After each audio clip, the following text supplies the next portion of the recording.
낮에는 육아하고 저녁엔 대화합니다. 대한민국 보통 부부의 이야기 세 번째 에피소드입니다. 안녕하세요. 보통 부부의 로키입니다. 안녕하세요. 보통 부부의 감자입니다. 이제 벌써 3회차가 됐어요. 아, 그러게요. 이게 벌써 3회차. 꽤 한 것 같네요. 벌써 3번밖에 안 했는데.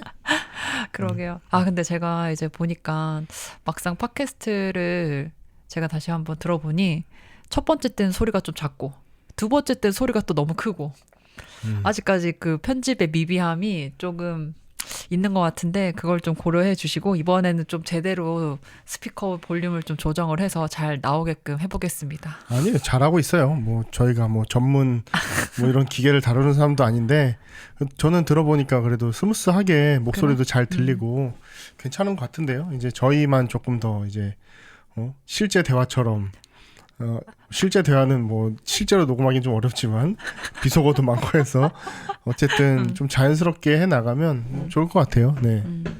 언제쯤 이 팟캐스트를 홍보하는 게 좋을까? 이게 아직까지 나는 조금 아직 안 하셨어요? 나 했는데.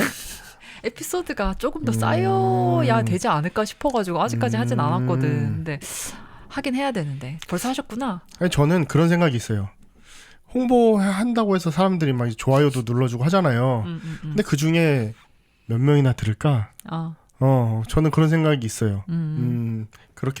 그렇기 때문에 모두 거짓말을 한다라는 책에서 이제 로키 씨도 읽으셨지만 그 두꺼운 책인데 읽으셨지만 맨 뒤에 이제 반전이 있잖아요. 그 이제 모두 거짓말 한다는 책은 이제 통계학, 구글의 통계학을 전공하시는 분인데 맨 마지막 장에 이렇게 얘기를 해요. 이 책을 끝까지 넘긴 사람도 몇몇 안 될 것이다 라고 해서 끝을 맺거든요. 끝 넘기셨죠? 네, 맞아요. 네. 저는 그럼 저희 둘은 넘겼네요. 네. 그래서 저도 마찬가지예요. 잘 볼게 뭐 이렇게 하지만 안 본다, 안 듣는다. 그런 생각으로 홍보를 하고 있습니다. 네. 그렇군요. 저도 한번 이제 지인들한테 이번 에피소드까지 올리고 나서 한번 홍보를 해보겠습니다. 네, 부끄러울 거 없다. 요즘에 이제 첫째가 보면 둘째에 대해서 조금 질투를 하는 것 같아요. 질투를 했다 안 했다 하는 것 같은데 또 예뻐라 하는 것처럼 하다가 또 한편으로는 또 질투를 하고 좀 대면대면하죠. 가령 지난번에 지원이랑 감자 씨랑 같이 이렇게 웃으면서 놀고 있으니까 오죠.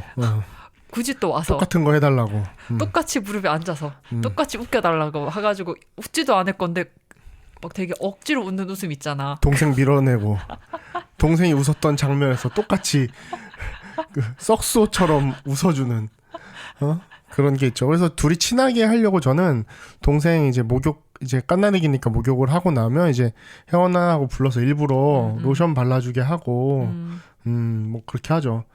동생한테는 안 하는데 이제 깐나내기 인형한테는 그렇게 우리 혜원이가 잘하잖아요.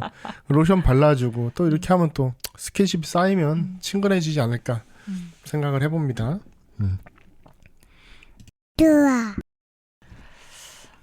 오늘은 이제 부부 싸움에 대해서 부부의 싸움. 갈등 사실 갈등이란 표현보다 싸움이 더 명확하겠네요. 부부 싸움에 대해서 한번 이야기를 해보려고 주제를 남편한테 이제 이야기를 했는데 어때요? 준비하면서 이게 그러니까 싸움이란 주제를 이제 로키 씨가 하자고 제안을 했는데 머릿속으로 생각을 했을 때 우리는 많이 안 싸워요라는 걸 자랑해야 되는 건가? 너무너무 치열하게 싸운 부부들 얘기도 좀 많이 알거든요. 정말 많이 치열하게 싸우는데 여전히 잘 살고 잘 못 살게 되기도 하고 여러 가지가 있긴 하지만 어쨌든 저희는 안 싸우니까 저희는 잘 안 싸우니까 어떤 사고 구조를 가지고 상대방이 나를 열받게 했을 때 나의 감정을 건드렸을 때 나는 어떻게 대처하는가 뭐 이런 얘기를 좀 해드리면 그래도 괜찮지 않을까? 어때요? 우리가 도대체 싸우는 이유가 뭘까요? 특히나 이제 부부 관계에서 싸우게 되는 이유가 다양하게 있을 텐데 감자 씨는 우리가 왜 싸우는 것 같아요? 근데 부부 싸움은 보통 사소한 걸로 싸운다고 하잖아요. 근데 사소할 수밖에 없는 것 같아요. 이제 생활하다가 이제 덜그럭덜그럭 걸리는 거죠. 안 입고 열받고 말 한마디에 짜증이 좀 나고 이제 그런 것들이 이제 싸움이 되죠. 이제 그런 감정이 나한테 들었을 때 이제 그걸 어떻게 대처하느냐에 따라 이제 사소한 말다툼이 되기도 하고 모아놨다가 한 번에 빵 하고 터트리는 큰 싸움이 되기도 하고 저는 그렇게 생각을 해요. 근데 좀 부부싸움이든 뭐든 간에 싸움은 속마음을 숨기기 때문이라고 좀 많이 생각하는 것 같아요. 예를 들어 싸울 때 쌓여왔던 것들에 대해서 그것들은 아무렇지도 않은 척 하다가 갑자기 다른 것으로 화를 내면서 그 감정까지 끌어오거나 아니면 내가 하고 싶은 진짜 마음과 표현이 좀 다르다거나 뭐 그런 종류 좀 말이 어려서 부연 설명을 해보자면 옛날에 김창옥 교수가 하는 강의를 한번 이렇게 우연히 스쳐 지나가다 본 적이 있어요. 이제 싸움의 아이러니라고 하는 거였는데 너무너무 사랑하는 커플이 있었대요. 근데 이 여자가 너무너무 사랑하니까 남자를 계속 보고 싶은 거야. 근데 남자는 일 때문에 어쨌든 뭐 바쁘거나 해서 뭐 일주일에 한 번 보거나 뭐 일주일에 2번 보거나 이렇게 정기적으로 좀 만나길 바랬나 봐요. 근데 이제 여자가 자기는 너무너무 좋아하니까 계속 보자 자주 보고 싶다 이렇게 얘기를 한 거죠. 그러니까 속마음은 그러니까 민마음이라고 하면 민마음은 난 널 너무 사랑해 잖아요. 그럼 남자친구는 자주 보자의 그 말에 딱 얽매이는 게 아니라 다양한 방식으로 사랑을 표현해 주는 게 맞을 거라고 전 생각을 하거든요. 그런데 이제 그렇게 남자가 자주 못 보잖아. 나 일 때문에 어려운 거 알잖아. 이런 식으로 대응을 하니까 이제 여자가 너무 너한테는 안 되겠어. 그럼 우리 헤어져. 라고 한다는 거예요. 그래서 아이러니죠. 널 너무 사랑하는데 결론은 헤어져. 이렇게 난다는 얘기를 들었어요. 근데 사람들 그때 공감의 박수도 치고 그랬는데 속마음을 숨긴다. 혹은 상대방이 표현 속에 들어있는 진짜 원하는 게 뭔지를 알아야 대화가 되거나 싸움이 좀 안 난다. 저는 그렇게 생각을 하고 있습니다.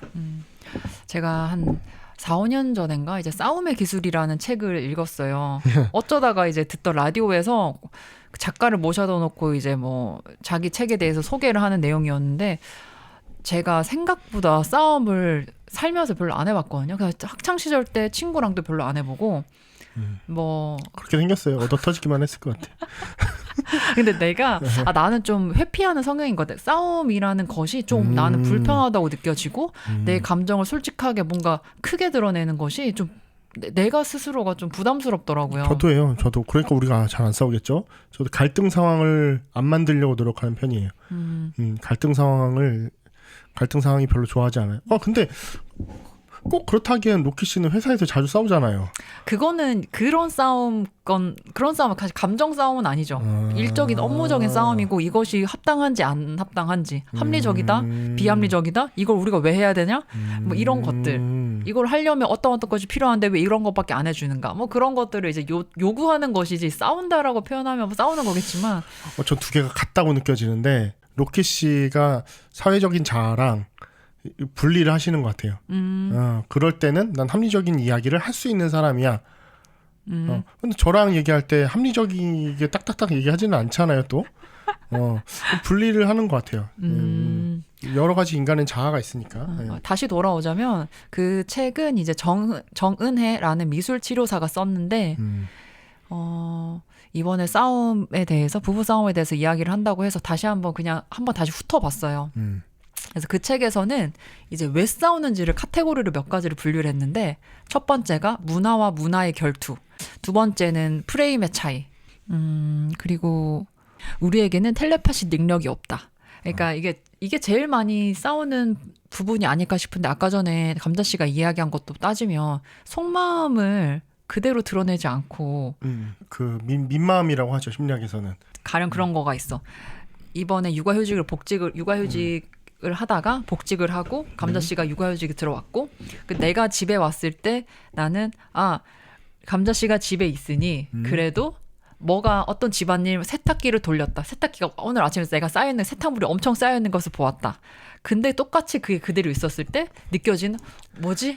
이런 것들이 그냥 내가 속으로는 그냥 이런 걸 말하지 않아도 했으면 좋겠다라는 그런 것들이 있는데 사실 말을 하지 않으면 알 수가 없죠. 상대방 그리고 특히나 빨래 같은 경우는 뭐 그건 거의 대부분 제가 했으니까. 근데 이제 어떤 날은 했으면 좋겠는 날이 있잖아요. 있죠. 근데 말하지 않으면 알 수가 없으니까. 근데 또 말을 안 한 건 내 잘못인데 또 안 한 그 상대방의 그 행동이라던가 그 결과를 보고 또 화가 나는 것도 사실 나야.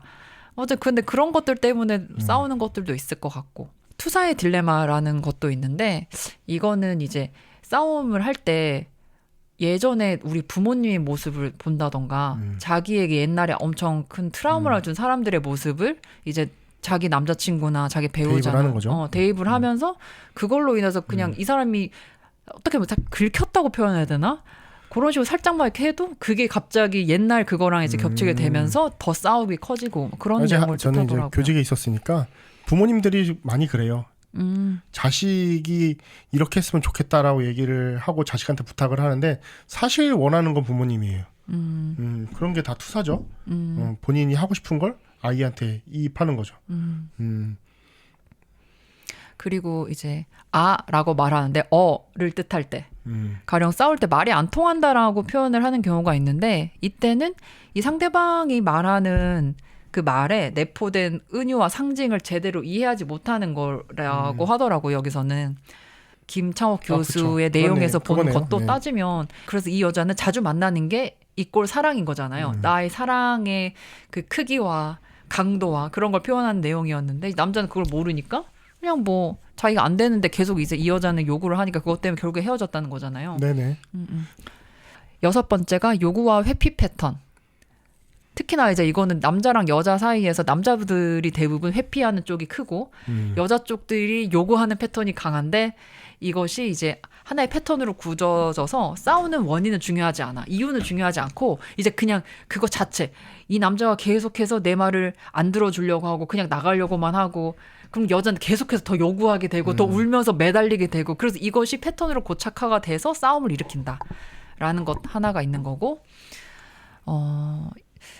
7번째는 집안일 싸움에 대한 내용인데 이 부분은 사실 뭐 문화와 문화 이야기, 프레임의 차이 이야기 이거랑 좀 약간은 교집합이 있는 것 같아요.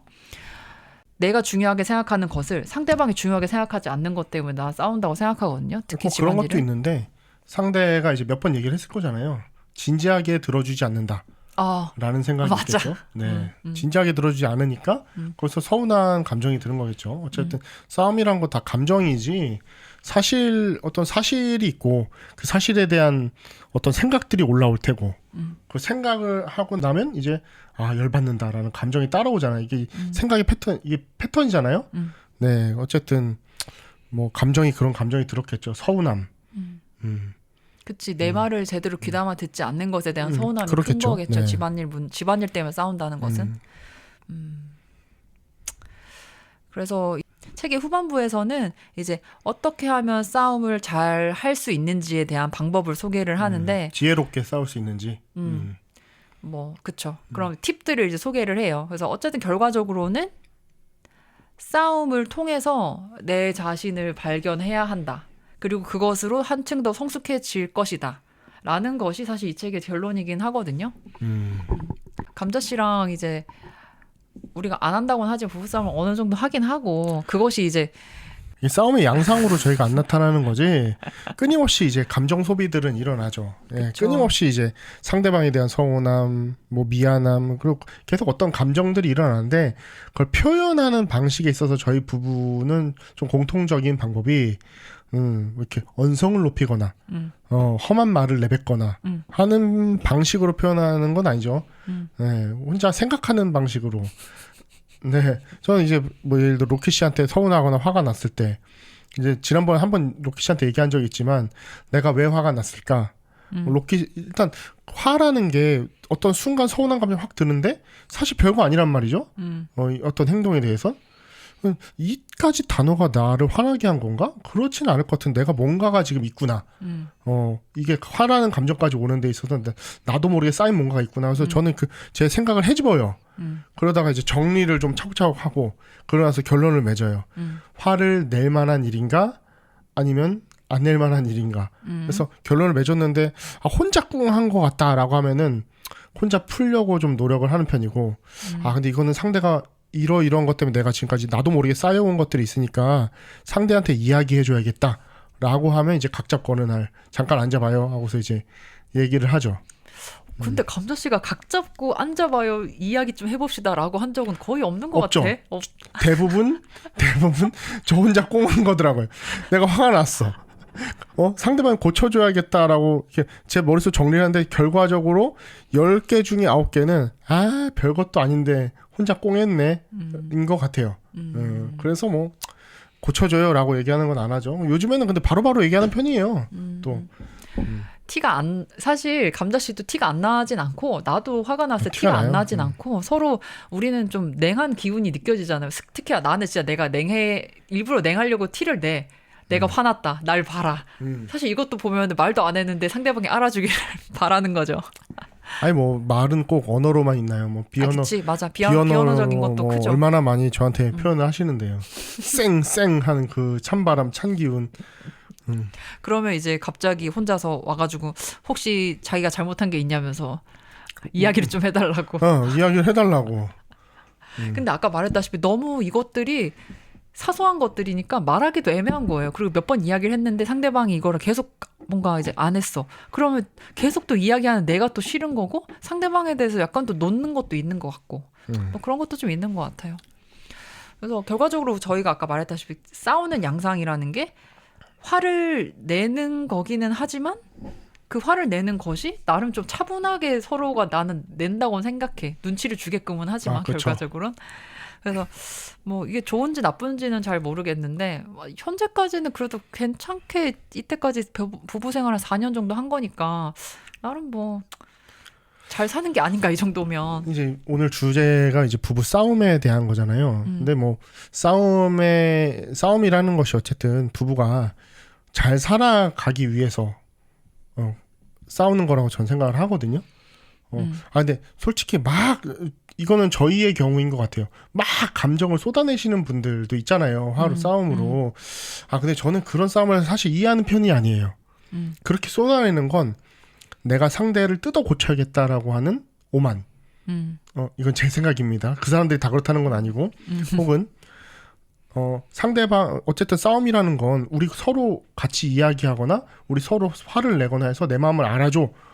이런 걸 수 있잖아요. 근데 저는 그런 기능보다 소리치고 화를 내고 막 함부로 얘기하는 경우들, 그런 싸움들의 경우는 상대방에게 내 감정을 쓰레기통처럼 던진다고 생각을 하는 편이에요. 그래서 저는 그닥 그렇게 좋아하지 않아요. 그런 행위들. 물건을 밖으로 뭐 쌍팔년대 요즘도 던지시는 분들이 있겠지만 뭐 TV에 나오면 막 집어 던지는 막 그런 양상들. 그거랑 말을 던지는 거랑 뭐가 달라요? 저는 똑같은 거라고 생각을 해서 내 감정을 그냥 쏟아버리는 행위일 뿐 어쨌든 부부 관계를 잘 유지하기 위해서 어쨌든 좀 지혜로울 필요가 있다. 싸움이라는 게 뭐 이제 아까 기술 얘기하셨지만 지혜로워야 싸우는 거고 어쨌든 싸움이라는 건 우리 서로 잘 지내보자 라는 게 진짜 민마음이라고 생각을 하거든요. 그럼 막 소리 질러요. 그러면 제 얘기를 상대방이 들어주겠어요? 절대 안 들어주고 열받아서 더 안 들어주거든요. 그러면 나는 뭐야? 나는 오히려 내가 원하는 걸 못 얻잖아요. 그렇죠. 저는 상대방에게 내가 원하는 거를 얻어내는 게 이기는 거고 그게 협력되는 거라고 생각을 하는데 저는 그렇게 싸우는 거가 공감이 잘 안 되긴 해요. 근데 뭐 내 감정이 통제 못 되는 경우도 있겠죠. 너무너무 열이 받아서. 뭐 그런 경우는 제외하고더라도 어쨌든 좋게 보지는 않습니다. 그런 경우를. 그래서 이 책에서 그런 얘기를 해요. 화를 표현하되 화 에너지를 표출할 필요는 없다. 표현하는 방법은 심오하네요. 화와 화 에너지를 구분했네요. 근데 표현하는 건 표현해야 된다고 생각해. 내가 너무 화가 나는데 이걸 계속 참을 수도 없고 언젠가 그냥 그쵸. 갑자기 그냥 터지면 이게 상대방 입장에서는 되게 갑자기 당황스럽잖아요. 당황스럽죠. 어제도 로키 씨한테 얘기했지만 화를 내건 표현을 하건 어쨌든 해줘야지. 참으면 참는다고 했다가 그걸 모아서 터뜨리면 참는 게 아니라 벼른 거라고 저는 생각을 한다니까요. 벼른 거죠. 그게 너 어디 한번 내 감정이 꼭대기가 끊어지는 데까지 내가 네 걸 받아볼 테니 한번 그때 가서 보자 라는 거랑 다를 게 있어요? 없죠. 참았으면 상대가 이제 부드러운 방식으로 상대한테 이제 고쳐주길 바라는 마음으로 이야기를 해야죠. 어떻게든. 그래서 안 하게 해야죠. 그게 참은 거지 않나? 그리고 저는 싸우거나 상대방의 감정이 상하거나 했을 때 안 하는 말은 있는 것 같아요. 안 하는 말. 안 하는 말. 이렇게 뭐 예를 들어 뭐 나쁜 말 이런 거는 당연히 안 하려고 노력을 하지만 욕을 말하는 건가? 비속어나 이런 건 안 하려고 하는 건 너무 당연한 건데 이제 그런 거를 제외하고 그런 걸 제외하고 화 풀어. 이제 그만 화 풀어. 내가 잘할게. 이 얘기 저한테 들어본 적 있으세요? 없어요. 저는 절대 안 해요. 이번에 싸움이라고 했을 때 이제 이 대화를 어떻게 해야 될까, 이 주제를 해야 될까 하면서 내가 싸울 때 나는 어떻지라고 곰곰이 이렇게 뜯어봤어요. 제가 암암리에 혹은 암묵적으로 생각했던 것들을 몇 가지를 좀 적었는데 그 중에 나는 싸울 때 절대 안 하는 말 중에 하나. 화 풀어. 이제 그만 풀어. 이 말 절대 안 한다고. 네. 풀리냐고. 맞아요. 저는 그 생각이에요. 그러니까 감정이 예를 들어 누군가 나한테 화 풀어라고 말을 했을 때 내 힘으로 화를 풀 수가 없잖아요. 감정이 뭐 내 뜻대로 안 움직이잖아. 내가 열이 받아 있는데. 그래서 기다려줘야 되는 것 같아요. 풀릴 때까지. 화 풀어라고 상대방한테 하는 건 재촉이라고 생각을 합니다. 그래서 안 하는 말 중에 하나예요. 로키 씨는 뭐 있어요 그런 거?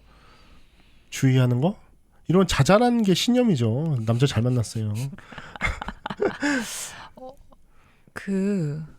상대방한테, 그러니까 내가 어떤 화가 나는 게 있어. 그럼 그거에 대해서 이야기를 하다가 옛날 사건까지 좀 가끔씩 가져오는 게 내 잘못된 습관인 것 같기는 한데 그 옛날 것까지 싸잡아서 갑자기 또 내가 이 사람 싸울 때 대부분 그러죠. 싸울 때 너는 안 그랬어? 너도 언제 그랬잖아. 그러고 뭐. 근데 너도 옛날에 그랬잖아. 이런 얘기는 좀 너무 뭐라 해야 되냐? 그건 로키 씨 얘기죠. 싸우는 사람들 대부분 그래요. 저희 학교는 기숙학교니까 부부싸움은 아니지만 애들이 생활적인 걸로 부딪히거나 감정으로 부딪히는 경우가 많아요. 근데 뭐 이제 싸울 때 패턴들이 있어요. 싸울 때 패턴들. 첫 번째, 감정을 부딪혀요. 그럼 상대가 이제 막 쏟아내겠죠. 그럼 막 얻어맞다가 상대가 얻어맞는 동안 가만히 있는 게 아니야. 얘를 공격할 말을 머릿속에 굴리는 거예요. 그쵸. 한참 굴려서 또 공격하고. 그러니까 저는 선생님으로서 그걸 보면은 방금 이제 똑같은 거예요. 화 풀어. 이 말을 안 한다 그랬잖아요. 애들이 싸울 때 그냥 스톱을 시켜줘야 돼요. 근데 이게 안 돼서 극단으로 가는 경우가 너무너무 많아요. 일단 싸웠고 표면적인 문제들을 해결하고 감정을 상대에 들었으면 여기서 딱 스톱을 시켜서 얘들이 일단 이성과 감성 중에 지금 감성이 막 올라와 있는 상태잖아요. 그러니까 감성은 시간이 지나가면 어쨌든 내려가거든요. 그러니까 캄다운이 되니까 그때까지 이 일을 키우지 않고 스톱하고 이거를 선생님이 관리를 해주잖아요. 그러면 해소가 되고 화해가 돼요. 근데 이 상대가 화 풀어라고 말할 수 없듯이 이 감정이 막 올라와 있을 때 둘이 계속 뭔가를 지속해요. 예를 들어 누군가한테 험담한다든가 뒤로 가서 이 감정이 해소가 안 되니까 이 감정을 또 딴 사람한테 가서 푸는 거예요. 막 그러면 얘가 이제 험담했던 말을 듣고 오잖아요. 또 열받고 감정을 딱 쏟아내면 그 감정이 가라앉을 때까지 어쨌든 서로 딱 스톱 시켜주면 어쨌든 해소가 됩니다. 맞다. 그건 있는 것 같아요. 그러니까 내가 사랑하는 사람이 뭐 지금 현재 배우자일 수도 있고 내 부모님일 수도 있고 내 친구일 수도 있는데 그 무슨 말이야. 배우자이기도 하고 부모님이기도 하고 해야지. 배우자일 수도 또 배우자가 아닐 수도 있는 거야 그러면? 그게 그치.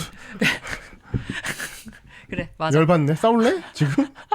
아니죠. 배우자도 사랑하고. 알겠어요. 그죠? 배우자도 사랑하고 그쵸? 가족도 사랑하고 다 하니까 이 상대방이 어떤 부분이 제일 연약한지를 사실 알아요. 알죠. 그 연약한 부분을 정확하게 알고 막 약간 거기에 그 뭐라고 해 자격지심이 있다던가 공격하는 거죠 그 부분은. 그런 부분도 분명히 있고 사실 알고 있는데 그거를 공격하는 거는 안 하려고 최대한 노력하는 것 같아요.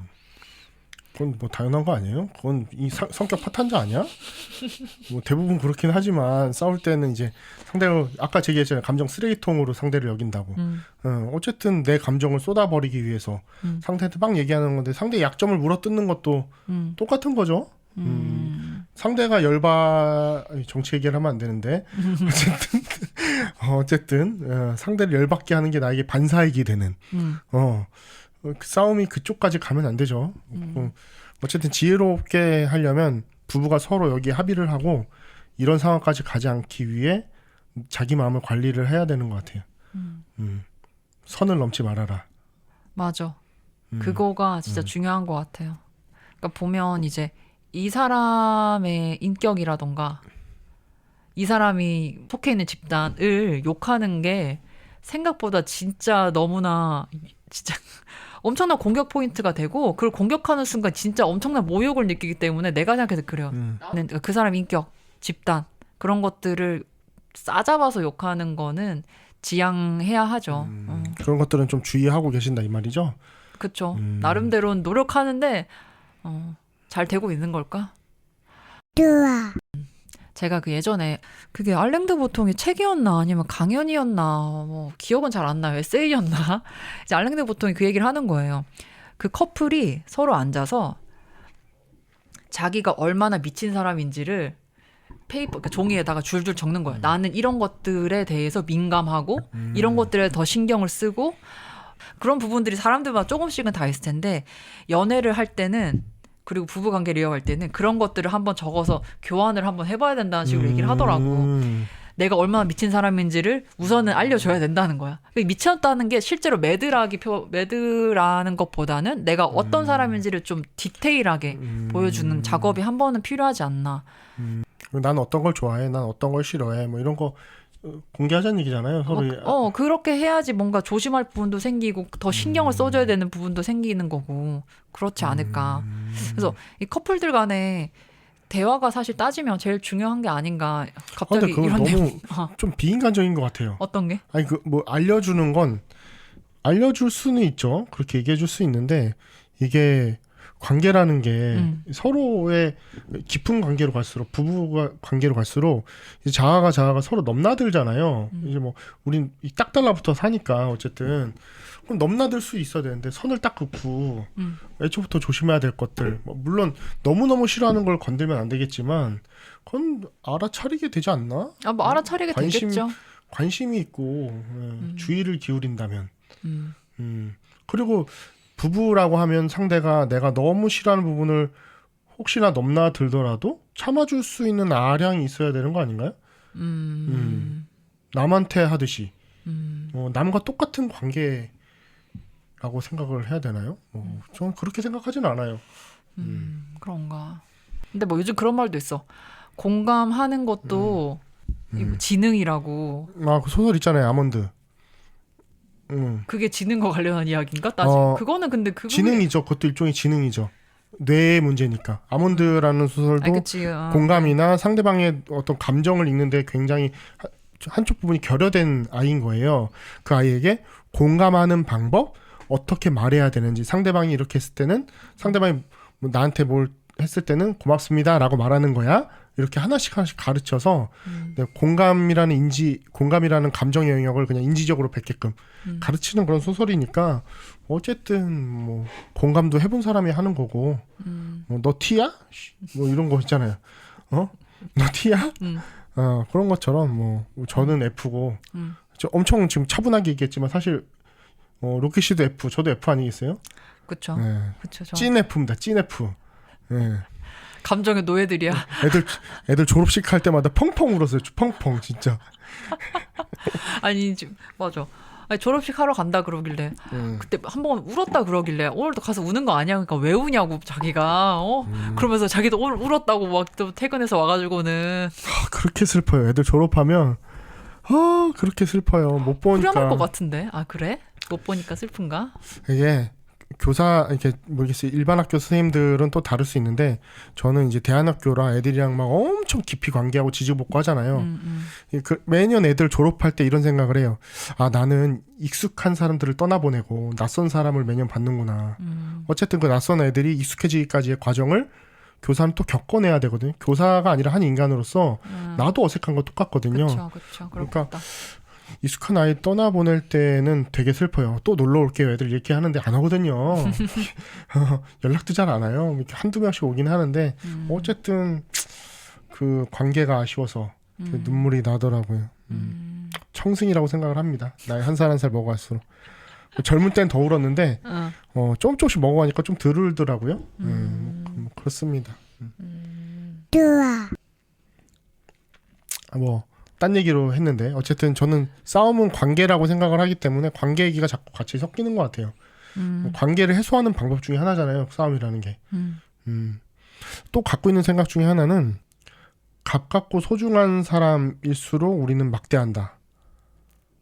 우리 엄마들, 우리 각각이 각자의 엄마들한테 하는 걸 보면 알 수 있죠. 우리 딸이 우리한테 하는 거 보면 알 수 있죠. 어린이집에서는 사회생활을 하고 집에 와서 소리지르 난리가 나잖아요. 근데 이제 이 얘기를 하는 이유는 뭐 너무 당연한데 편하고 내 자아의 노출이 더 크니까 내가 어린애 같은 모습 뭐 이런 뭐 짜증나는 모습을 그대로 거르지 않고 노출하는 건데 이런 얘기를 하는 이유는 가까운 관계임을 유념하고 살아야 하는 게 부부관계다라고 생각을 하거든요. 네. 오히려 더 남한테 못할 말은 내 부인한테 하면 안 되고 내 자식한테 하면 안 되고 라는 생각을 끊임없이 좀 갖고 있는 게 중요하다고 생각을 해요. 사회생활 했을 때 뭐 내 직장 동료한테 막 설거지 왜 안 했어? 이렇게 하진 않잖아요. 뭐 탕비실에 막 컵 그냥 놓고 간 사람도 있거든요. 네, 저지만 그런 사람들한테 뭐 이렇게 웃으면서 얘기하잖아요, 보통. 근데 남한테도 그 정도 하는 행동을 나한테 더 가치 있고 중요한 사람들한테 그거보다 더 못하게 대하면 안 되지. 물론 잘 안 될 때도 많이 있지만 그런 생각을 하고 삽니다. 근데 요즘에 그 오은영의 결혼지옥이라던가 네, 이혼 숙녀 캠프. 그러니까, 댓글이 다 막혀 있잖아요. 맞아. 댓글이 왜 막혀 있겠어요? 열받으니까 막는 거지. 그치. 그러니까 그런 것들을 보면은 요즘의 부부들의 행복한 모습을 보는 게 쉽지 않은 것 같다는 생각도 들어요. 행복한 모습을 보여주는 게 재미가 없어서 그런가? 근데 그렇지는 않은 것 같아요. 예를 들어 옛날 슈퍼맨이 돌아왔다. 맞아. 그건 뭐 그런 거는 가족끼리 잘 지내고 있는 모습 보여주잖아요. 그 부부를 보여주는 걸까요? 거기선 사실 그 아버지 또 그러니까 아빠랑 자식들이 어떻게 지내는지 엄마 없이 잠깐 그러니까 사실 저는 슈도를 한 번도 본 적이 없어요. 제대로 처음부터 끝까지 본 적이 없는데 저도 본 적 없어요. 당시엔 전 진짜 애들을 좋아하지 않는다가 아니라 좀 싫어했어요. 그래서 그 당시에는 애들이 나오는 프로그램을 굳이 내가 왜 챙겨봐야 돼? 애들은 막 옆에서 친구들이 재밌다는 거 애들 너무 귀엽대. 그래서 근데 나는 뭐 그 친구들은 결혼했나요? 한 친구들 애기 낳았어요. 그래서? 안 했어. 신기하네요. 그것도. 그렇게 좋아하는데 또. 뭐 근데 이제 그렇게 화목한 모습을 보여주는 거는 부부간의 모습은 아니지 사실 그렇죠. 예능에서는. 근데 이제 부부간에 잘 지내는 모습을 보여주는 것은 그 동상이몽인가? 뭐 SBS에서 하는 게 있었던 것 같아요. 요즘도 있는지는 잘 모르겠지만 신청해서 나오는 거잖아요. 근데 동상이몽 거기는 잘 지내는 연예인들 부부들인 것 같고 대부분은 이혼 관련한 그 싸움과 관련한 내용의 예능이라고 해야 될까? 그런 데서는 대부분이 이제 일반인들이긴 하죠. 그런 모습 보고 있으면 와 저렇게까지 싸운다고 약간 좀 무서운 느낌도 들고 그럼 저기에 대부분이 이제 자식이 있는 상태의 이제 부부들이 나오니까 저기 같이 있는 아이들은 얼마나 힘들까 뭐 그런 생각도 들고 사실 금쪽이를 제가 진짜 안 보다가 한 번 보기 시작하니까 그 카타르시스가 있는 거예요. 그 마지막에 알고리즘에 계속 뜨기도 하고 한 번 보면 그러니까 여러 가지 뭐 가정의 여러 가지 뭐 불안 요인 뭐 애가 가지고 있는 것들을 알아차려 주지 못한 부모의 어떤 문제점 뭐 이것저것들이 이제 해결되면서 애가 밝아지는 모습이 보고 싶은 것 같아요. 저는 결과적으로 나머지 그 끝에 한 10분 정도가 이제 애한테 솔루션을 제공하고 가족이 열심히 이제 노력을 해서 애가 괜찮아지는 그 과정. 그런 걸 보고 있으면 좋기는 한데 거기서 그려지는 대부분의 가정들이 너무 좀 불행해 보이는 경우가 꽤나 많아서 그게 아이의 문제여서 아이가 문제가 있어서 부부가 이제 불행해지는 경우도 없지 않아 있는 것 같고 근데 대부분은 이제 부부 관계가 어떻게든 좀 이렇게 불안정하고 그래서 애들까지 같이 불안정한 경우가 꽤 있더라고요. 그렇죠. 애를 낳으면 더 생각하는 것 같아요. 잘 지내야지. 아내랑 잘 지내야지. 화목한 모습을 아이한테 보여주도록 더 노력해야지 이런 생각이 더 많이 드는 것 같아요. 내 아이가 행복하길 바라니까 행복한 모습을 부모가 보여줘야 되잖아요. 근데 이건 진짜 의식적으로 노력해야 되는 부분인 맞아요, 것 같고 맞아요. 이게 우리 둘이 신혼일 때도 안 싸운 건 아니지만 진짜 육아하기 전 지금 육아하는 시기 아니면 그리고 그 전 시기랑 비교를 해보자면 실제로 육아를 시작하고 나서부터가 조금 더 빈도수는 늘어났다고 생각해. 우리 싸움의 빈도요. 그 화를 표출하는 빈도. 그래서 애들 육아하는 것이 생각보다 일들이 너무 집안일이 너무 늘어나니까 그거에 대한 스트레스가 꽤나 큰 것 같고 잠도 못 자고. 맞아. 그런 것들이 있으니까 있음에도 불구하고 우리는 잘 지내야 되는 거잖아요. 애들한테 좋은 모습도 보여주고 싶고 그리고 사실 우리가 뭐 의도적으로 노력을 해서 우리 관계가 좋아지는 것이 우리 가정에 평화를 주는 거 아닌가. 이제 아기가 없을 때는 네가 잘못했네 내가 잘못했네가 명확하거든요. 예를 들어 양말을 던져놨어. 제가 잘못한 거고 바지를 훌렁훌렁 아내가 벗어났어. 아내가 잘못한 거고. 근데 애는 안 그래요. 애가 어디 뭐 침을 흘려놨어. 명확하지 않아요. 네가 닦아야 되나 내가 닦아야 되나 그런 것도 명확하지 않아요. 애 밥 먹여야 돼. 네가 먹여야 돼 내가 먹여야 돼. 명확하지가 않아요. 그러니까 뭐 그런 부분에서 오는 좀 알아서 해주길 바라는 마음 또 왜 안 하지 할 때 서운한 마음 뭐 그런 것들도 좀 섞여 있는 것 같아요. 명확하지 않으니까. 명확하게 구분하면 그것이 해소가 될까요? 근데 가끔 이제 로키 씨가 이제 정확히 잘라서 할 일 안 할 일 나누자 이렇게 할 때가 있거든요. 청소는 오빠가 하고 뭐는 내가 하고 뭐 이런 식으로 얘기할 때가 있거든요. 상당히 공감을 하지만 그럼 합의가 되지 않은 거는 그냥 뭐 나눈다고 다 되는 것 같진 않아요. 나누면 모르는 척하게 되거든요. 그 일을. 그치. 내 눈에 보이지만 이거는 상대방이 할 일이니 나는 그냥 두겠어가 되는 거죠. 물론 알아서 이렇게 그 갈등 상황이 안 생기도록 나누는 것도 물론 방법 중에 하나겠죠. 이제 그건 이제 특정 부부들이 우리한테 더 맞는 방법을 갖다 쓰면 되겠지만 저 같은 경우에는 어쨌든 그런 부분을 잘 이야기해서 합의해 가는 게 더 나은 것 같아요. 이 상황엔 눈치껏 남편이, 이 상황엔 눈치껏 아내가. 예전에 페어플레이 프로젝트라고 이제 제가 한창 책을 읽고 너무 막 감명을 받아가지고 그 책에서 하는 내용이 아까 내가 말한 이름부터가 딱 무슨 책일지 다 오네요. 페어플레이. 근데 거기서 말하는 건 더치페이 프로젝트라고 하지. 5대5는 아니었어. 집안 5대5일 수는 없죠. 5대5, 그러니까 거기서는 어떤 가정주부가 우는 걸로 시작해요. 차 안에서 혼자 울고 있어. 그 알랭드 보통 비슷하네.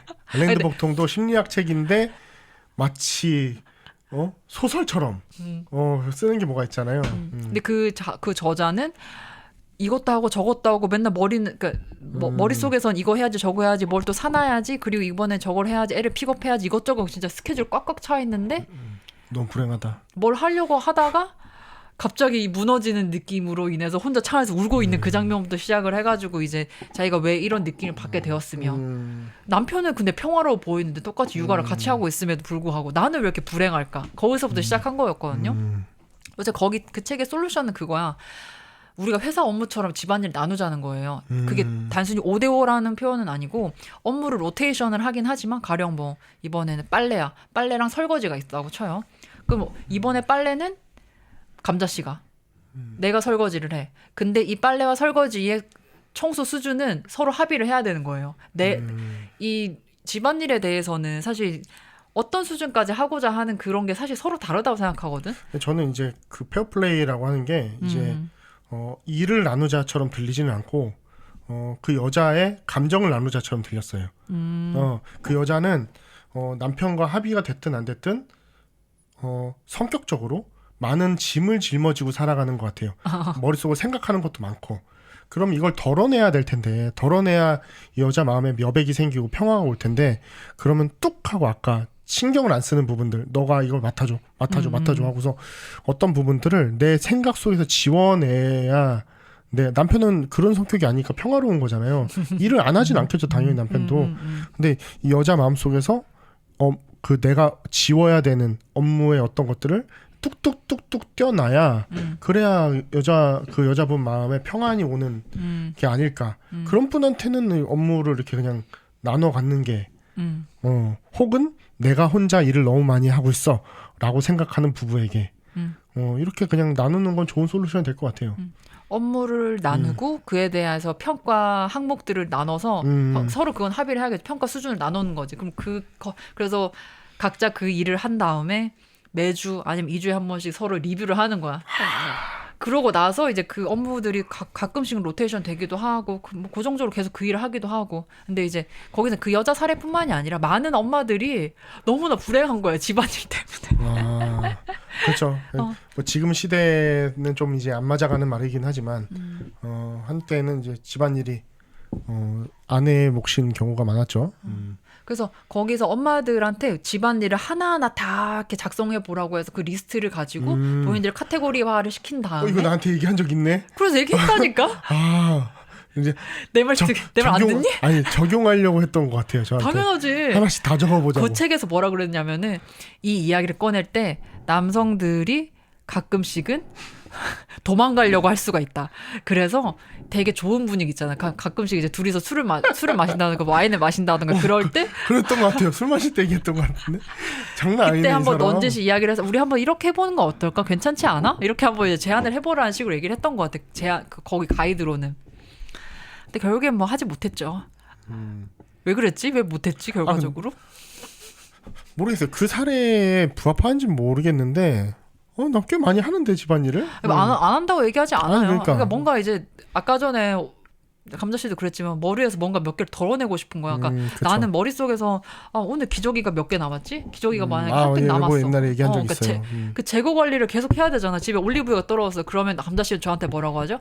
여보, 장바구니 올리브유 좀 담아줘요. 근데 그걸 그건 업무를 넘기는 게 아니라 모든 경제권을 로키 씨가 갖고 있잖아요. 나 용돈 20만 원밖에 없는 사람이에요.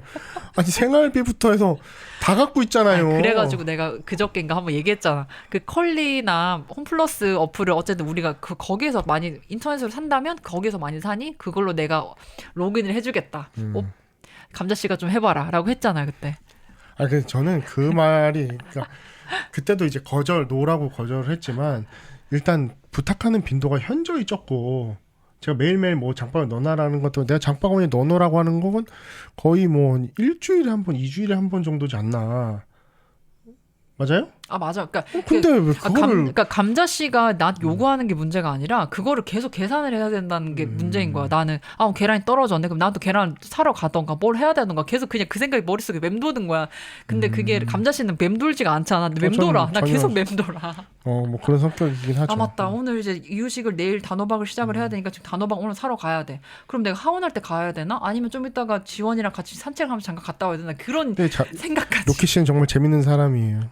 그렇게 맴돌고 철저한 사람이 오늘 아침에 딸 등원시킬 때 문 닫고 나가더니 다시 문 열고 들어오더라고요. 뭘 놓고 간 거죠? 근데 그 전날도 마찬가지예요. 문 닫고 들어가더니 또 자동차 키 또 찾으러 오더라고. 이게 참 아이러니한 사람이다. 이 방송에서 우리 둘 부부싸움을 이게 인신공격적 발언이겠죠? 하지만 민마음은 농담입니다. 진짜예요. 진짜. 민마음은 농담. 알겠어. 맞는 말이다 그래.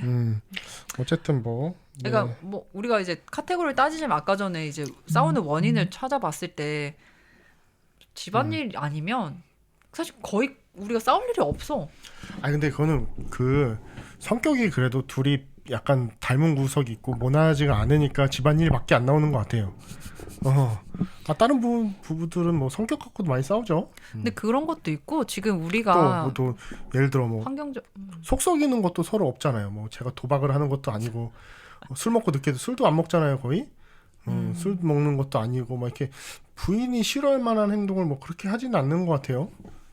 양가 평안하시고. 양가 참 축복 받았죠. 그게 저희가 종종 이제 옛날에 신혼부부일 때 산책하고 왔다 갔다 하면서 이제 거의 사실 그때가 좀 그립기는 해. 저녁 먹고 뭐 설거지 할 거 하고 산책 한번 아파트 산책 한 바퀴 하면서 이런저런 이제 손잡고 이제 한 30-40분 산책하고 들어왔잖아요. 그때 이제 이야기를 좀 많이 나눴었죠.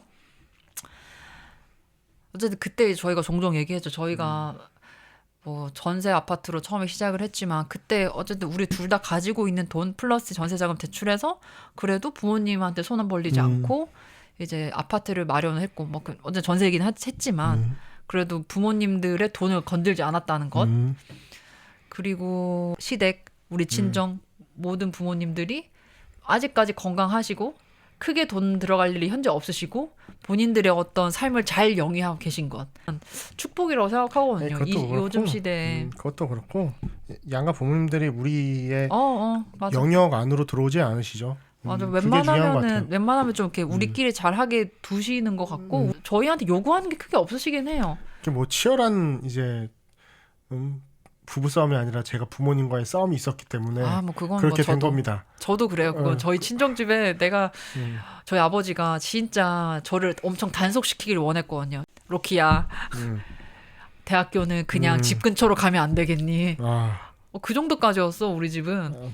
플러스에다가 제가 이제 2010년도에 인도 여행 가겠다고 2010년도에 그 휴학계를 내고 한 6, 7개월 알바하면서 집에서 있으면서 이제 2달간 인도 여행을 가는 거였는데 가지 말라고 뭐 거의 너무 사실 인도라는 나라가 위험하긴 해요. 지금 생각하면 내가 어떻게 여행을 했지라는 생각이 드는데 진짜 나쁜 딸인 것 같아요. 내 딸이 인도로 그렇게 간다.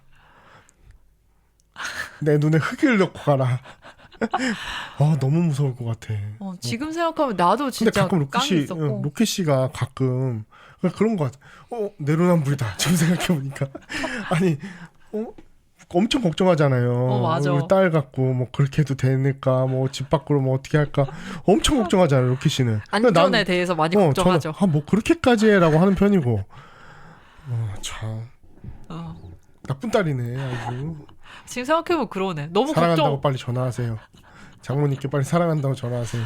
근데 저희 엄마는 오히려 그래 한번 가봐 그런 스타일이었고 저희 아버지가 진짜 완전 반대했고 저 고등학교도 기숙사 학교로 이제 제가 원래 살던 동네 말고 다른 지역으로 가게 되니까 그것도 엄청 처음부터 반대 많이 하셨고 근데 지금 생각해보면은 그럴 수 있겠다. 나도 지금 내 딸이 이렇게 안전이 너무 걱정되는데 매일매일 보지도 못하고 그렇게 있는 게 진짜 불안한 마음이긴 하지만 어쨌든 그렇게 해서 잘 컸다. 문제없이 잘 컸다. 그래서 이렇게 독립적인 사람이 됐고 독립적인 남편 만나서 이렇게 잘 사는 것 같다. 맞아요. 그래서 부부 아까 독립이란 얘기를 하셨지만 저는 이제 우리 아기 낳을 때 아내한테 첫 번째 가치도 독립. 알겠습니다. 자립 이렇게 얘기를 했지만 피가 나겠네. 중요한 거는 어쨌든 독립 얘기를 하려고 하는 게 아니라 관계라고 하는 건 어쨌든 내가 상대한테 뭔가 바라는 게 아니라 내 스스로가 잘 서야 내 스스로가 이렇게 별 문제 없고 내 감정 조절이 잘 돼야 뭐 어떤 타인이든 관계를 맺는 것 같아요. 뭔가를 바라거나 기대면 일단 안 되는 것 같아요. 근데 기대거나 바라지 않는 관계라는 게 없지 않을까요? 그래도? 그렇죠. 그러니까 여기서는 의존이라고 얘기를 하는 게 더 맞겠어요. 어떤 부분을 어떤 감정적인 부분을 의존하려거나 많이 나와요. 이혼승 거의 뭐 요즘에 결혼지옥 이런데 나오면 오은영 박사님 얘기해요. 막 거기에 대해서 남편에 대해서 의존증이 있으신데 반대로 남편이 뭐 가까이 다가가려고 하면 오히려 공격도 하는 타입이시네요. 이 두 가지가 다 있으세요. 의존하는데 남편이 다가오면 공격하는. 뭐 그런 타입이시네요. 뭐 이렇게 얘기를 하거든요. 어쨌든 내 감정을 좌지우지를 상대방이 안 해야겠죠. 내 감정은 내가 컨트롤할 수 있어야 하지 않나 생각을 합니다. 맞아요. 그게 제일 중요하죠. 아까 전에 초반에 나온 이야기지만 상대방이 이야기한 거에서 긁히는 부분들이 종종 있을 수가 있는데 이 포인트가 왜 나를 긁게 만드는지 왜 나를 긁히게 만드는지를 한번 나 스스로 한번 알아봐야 된다고 생각해요. 맞아요. 근데 로키 씨가 저를 긁진 않는데 요즘에 이렇게 트럼프가 저를 긁어요. 주식이 자꾸 떨어져요. 트럼프 때문에 밤마다 그렇게 아니 11시 반에 어제도 떨어진 거야? 어제 몇 퍼센트 떨어진 건데 또? 어제 소폭 올랐습니다. 올랐습니까? 바로 어제가 아니라 어제 그 전날 제가 미국 주식을 대량으로 샀습니다. 그러고 나서 오르기 시작했죠. 그래서 현재 총 잔액은 아직까지 마이너스인가요? 심한 마이너스. 우리 아파트 이사 가야 되는 거 알지? 네 알고 있어요. 우리 지금 기다리세요. 주식은 기다림입니다. 매매 타임을 잡으면 안 돼요. 기다리셔야 됩니다. 진짜 어처구니가. 남편을 믿고 기다리세요. 오늘 이제 싸움 이야기를 하면서 우리 부부에 대해서 좀 많이 생각을 했는데 나름 잘하고 있는 부부인 것 같고 그래도 나름 성숙한 각자여서 그래도 최대한 존중하면서 화를 표현하고 있는 것이 아닌가. 부부싸움이라는 주제를 하자 그래서 이제 생각을 좀 많이 해봤는데 이제 그냥 그전에는 내가 잘 안 싸우는 성격이니까라고 생각을 했는데 하나하나 이제 뜯어보니까 안 싸우기 위한 제 나름의 알고리즘이 많이 있더라고요.